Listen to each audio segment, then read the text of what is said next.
G'day everyone, just thought I would let you know that my next review is about to commence production. I have just been very busy with uni, work, all that other shit. In the meantime, I've decided to put together a review for a much older game that I believe still holds its ground against many current generation first-person shooter titles. What am I talking about, you ask? Well, let's find out.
That's right, I'm talking about Goldeneye 007 for the Nintendo 64. Now, Goldeneye was developed by Rare and released on the Nintendo 64 on August 25th, 1997. Now, Goldeneye was one of the only movie-based games to do it right, unlike pretty much all of the movie game spin-offs we've seen ever since. In my opinion, Goldeneye began what is now known as console-based first-person shooters, and if it weren't for it setting the standard, we wouldn't have some of the insanely awesome first-person shooters that we have today. So what makes Goldeneye such a golden classic? Well, I'll tell you. Story for this game. Goldeneye is based on the film Goldeneye, obviously, and thus follows the storyline of the movie, which was to stop your once ally, now arch-nemesis Trevelyan from causing mass destruction by the activation of the Goldeneye. Now, what makes this game so fantastic is that it follows the source material very closely and is still a great game. The story is told through mission briefings at the beginning of every mission, which basically explains what Bond's mission is and what objectives he must accomplish. Now, as a kid, when I first played this game, I didn't give two shits about reading through all of this bullshit, and even now, I don't really care all that much. So the story in Goldeneye merely served as a means to move the game along from mission to mission. However, if you had seen the movie, which a majority of you would have, you kinda understood what was going on and where the plot was taking you. Presentation for this game. It's kinda hard to comment on the visual presentation of this game as I'm now used to the graphical prowess of the current generation PlayStation 3 and Xbox 360. But for the time period, the visuals were great, 64-bit graphics at its best. Each level was different and looked and felt like its respective scene from the movie, so the game did a great job of displaying things visually. Now, the sound presentation of this game is decent also. There is absolutely no voice acting and everything in terms of dialogue is displayed as in-game subtitles or text. Again, it was to be expected given the time period. Very few games actually utilise the talents of voice actors during this period of time. However, the weapons sounded appropriate and often menacing, and the game's soundtrack was used well, and added something unique to the atmosphere of each level of the game.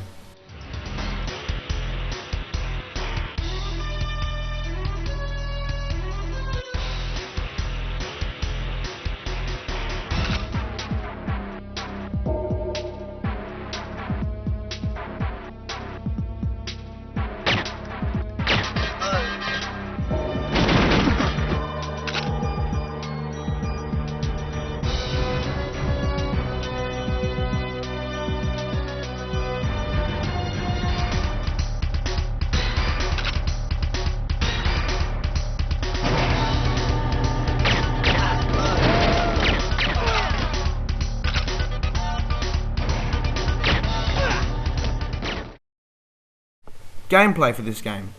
Again, Goldeneye set the standard for console-based first-person shooters, and even to this day is remembered as one of the best first-person shooters ever made. As James Bond, you play through a total of 20 missions inspired by events of the film of the same name.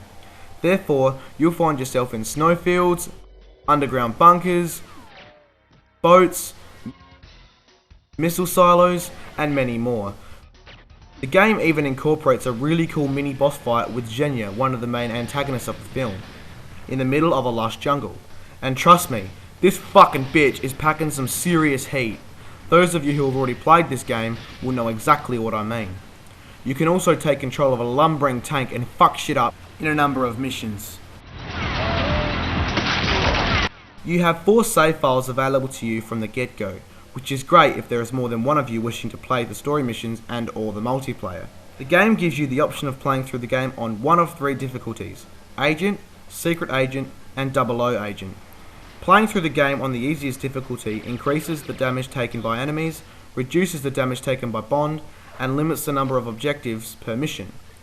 However, playing on harder difficulties ups the challenge by increasing the number and the complexity of the objectives you have to complete, increasing the damage that you actually take from your enemies, as well as making the enemies a lot tougher. So, it's needless to say that the replay value in this game is definitely existent. The different weapons at your disposal in this game also kicks ass, with the exception of the Club. That gun was fucking useless. It was one of the weakest and pathetic guns in the entire game, and I fucking hated it. On the other hand, each weapon had its own unique characteristics. Who can forget the awesomeness and sheer power that was the RCP-90, as well as the automatic shotgun, the grenade launcher, or even better, dual-wielding any one of these bad boys. And who can forget James Bond's weapon of choice, the PP-7. To this day, I can still hear the sound of firing off the rocket launcher and dealing some serious damage.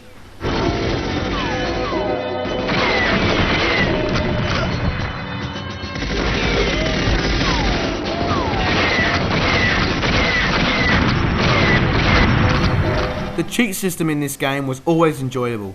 You were able to unlock many cheats which you could utilise in the story missions that you had already played, which added a tremendous amount of replay value to the game. You could even use some of them in the multiplayer modes, which I'll talk about now. The multiplayer mode on Goldeneye was fun and addictive as hell. It was one of the first console-based first-person shooters that could actually incorporate a 4-player multiplayer mode due to the console's 4 controller ports. Therefore, if you had 4 players handy, you'd soon find yourself playing match after match, all the while losing track of time. It's still awesome today to pick up a controller and give it a go with some mates.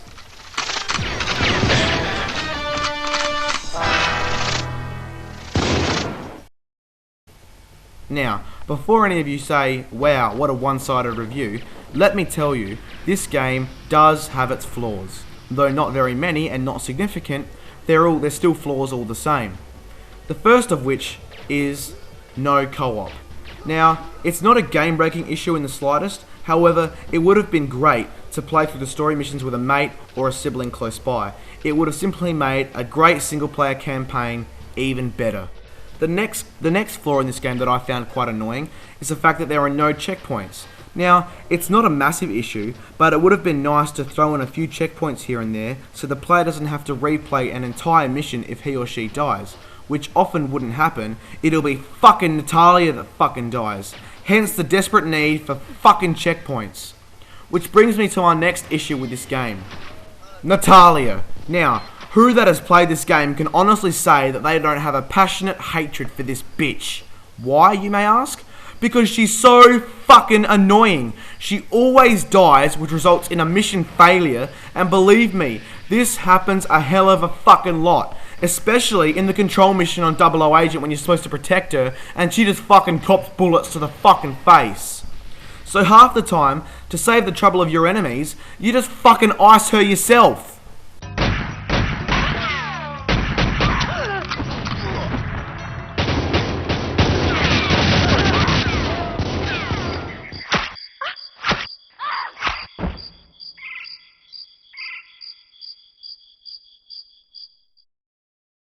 Overall, Goldeneye was a truly great game and has definitely set the standard for the first-person shooters that we see today, such as the likes of Call of Duty, Resistance, Halo, and many more. It was by far one of the best games on the Nintendo 64 library, and its first-person shooter prowess paved the way for an inevitable sequel, Perfect Dark. The final score on Goldeneye today is a 9 out of 10. No game is ever 100% perfect, but Goldeneye was just about there. Thank you, ladies and gentlemen, and good evening.